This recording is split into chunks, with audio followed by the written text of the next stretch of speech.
be giving you my tryout advice slash volleyball tryout survival guide. Hey guys, what's up? Welcome back to my channel. It's Jacoby. Hi, I post volleyball content if you're new here. What's up? Go ahead and subscribe to this channel. You can also like this video to help me grow. But today we will be talking about tryouts. I don't know, whatever you want to call it. I don't know, but I'm just here to give you all my advice, tips, tricks, kind of what to expect, what you're going to be doing, what should you wear, what should you bring, what should you, just really everything that you can expect at a tryout, for a school tryout. Club tryouts are completely different. So if you want me to do a video on that, let me know, but this is just for school, high school, middle school volleyball tryouts. So without further ado, let's get in. There's a bee outside my window, excuse you. Let's get into the video. But before we do, you guys, follow me on Instagram. It's at jacoby.sims, which is jacoby.sims. You can also subscribe to this channel if you haven't already. Also, go ahead and like this video, okay, and leave a comment. And let's see, what question I'm gonna ask you guys to leave a comment to. Okay, the question of the day is, what is your favorite volleyball team? Go ahead and comment that down in the description. Comment that down in the comments. Also, you can listen to my podcast. It's called Secondhand Embarrassment. It's about just like my life as a student athlete, volleyball, time management, college, all that stuff. So if you want to listen to that, it's on Apple Podcasts and Spotify. It's also on like Pocket Cast and all these other little podcast websites. So honestly, wherever you get podcasts, it will be there. Also, I have merch. You can buy it on Teespring. I have one black, or not black hoodie. I have a black hoodie, but I have a hoodie that just has Secondhand, the emblem of Secondhand on the left breast. Also, I have this merch. It says doing my best. It's a little off center. It's really comfortable. It's very soft, and there's multiple colors in both merch. But without further ado, let's get into the video. Okay, so first tip for my little survival guide. I feel like Ned, the classified school survival guide. Oh, whoa. If you're too young to know that, I'm so sorry, I feel bad for you, but okay. So I think my first tip would have to be, come with an open mind. Come with an open mind, because all tryouts are not made the same. You could be running the entire time. That's what happened at my tryout, my freshman. I have to sneeze.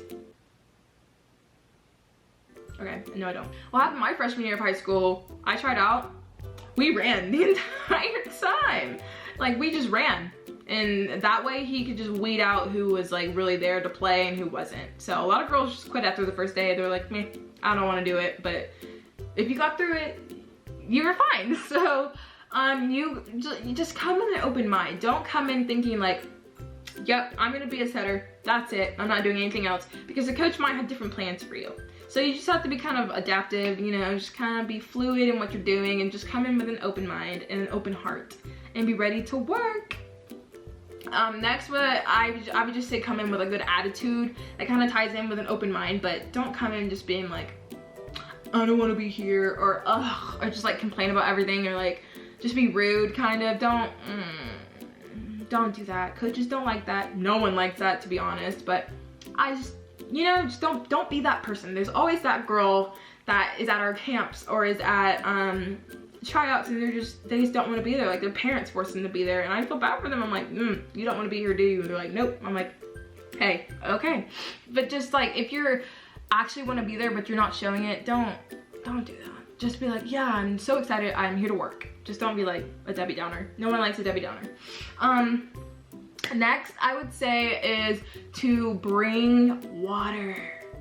Bring water, please, because okay, honestly, you might not even get a water break that often. Like, you might get one or two out of the entire time you're there, but just bring your own water. And also, I think drinking after people is gross, especially now, but just bring your own water bottle or whatever and drink out of that, and then drink out of the water fountain. Also, it saves you a lot of time, because there will usually be a line for the water fountain, and who wants to wait that long? Because by the time you get to the water fountain, your time is up for your break and you have to go straight back to volleyball. So I would just say bring your own water, cut the line, and just drink your own water, so it saves you time and energy, to be honest. So bring your own water. That's a good tip. Oh, next I would say is to wear like volleyball stuff. Like, don't there's a bug on my window. Ew.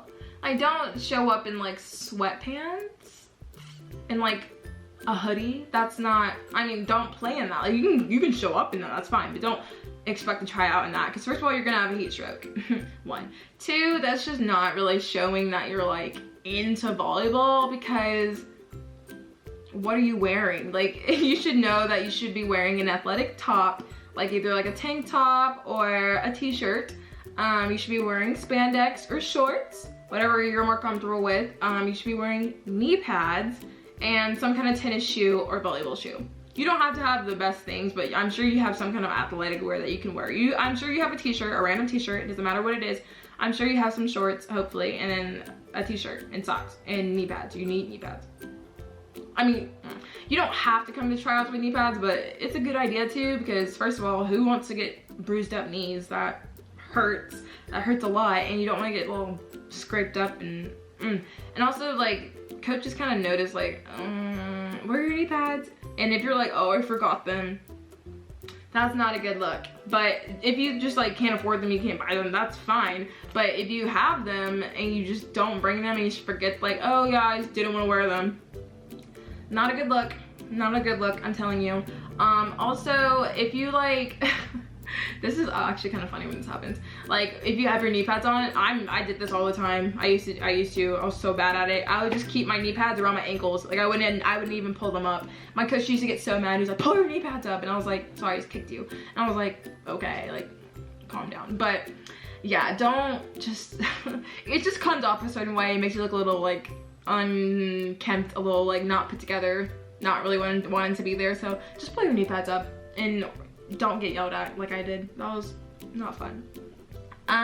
Okay, let's see. Next, I would expect to do, or just come in expecting to do drills that are skill-based. So I don't know if you've ever heard of like the butterfly drill, but it's where someone throws you or serves you a ball and you have to pass to target and you rotate like in a butterfly shape.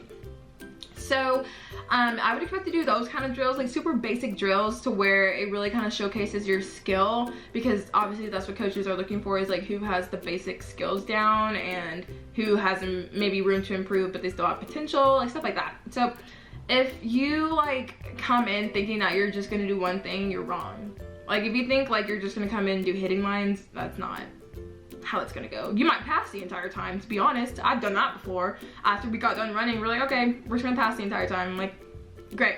But it's because they're evaluating you. Like they're looking at what you can do, what you can't do, what's your weakness, what's your strength. So they want to see all your basic skills. So you might do serving, like you warm up your arms, your partner, like you might be peppering. Like, trust me when I say that coaches watch everything. They watch you when you're off the court, when you're on the court, when you're getting water, when you're drinking your water, if you sat down during the water break, if you stood up, if you ran off the court, or if you're running drill to drill, or if you're walking. Like they notice things like that because it kind of speaks to how you'll be on the team. So if you're walking everywhere and just kind of like, man, whatever, like that's gonna translate to them like, okay, they don't care, they're lazy, I don't want them on my team. But say if you're running everywhere or jogging to like drill to drill, or like after you break in the huddle to go get water, you're like jogging over to get your water, like you're not walking anytime, that will kind of show them like, okay, like, you know, they're here to work, like they're really into it. So just kind of like, coaches watch everything, so you want to make sure that you're on your game at tryouts, because they're watching you. That's just really what it is. Like they're watching you, and there's no way to sugarcoat that. Like, oh no, they're not judging you. They're judging you, because that's what tryouts are. That's literally the genesis of tryouts, is to judge what they can or cannot do. So you kind of have to use that to your advantage and just be on your best behavior at all times. And I'm not saying that you can't shank a ball here and there. That's fine, because that's volleyball and they understand that. But I mean like just the little intangible things that they will pick up on that you might not have thought of. So that's all I'm saying about that. But seriously, just be proactive. And also what I was saying about the basic skills being on display, you want to make sure that you that your skills are up to par. So I mean, obviously everyone can baseline like pass, set, hit, whatever, but serving is really, like, at least in the beginning stages, like 7th, maybe middle school tryouts, like serving is huge. Because if you come in like just underhand serving, I mean, you might get looked over if someone else can just overhand serve.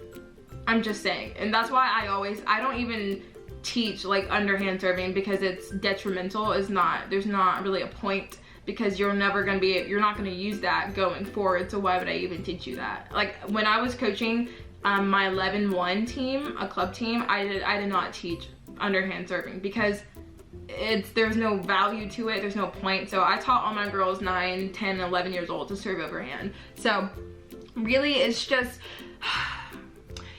kind of displaying your best at the right time. So if you're serving and you can serve overhand, serve overhand. If you're in high school and you can jump serve, because that will literally put you apart from so many people. Like, what you really want to do is stand out.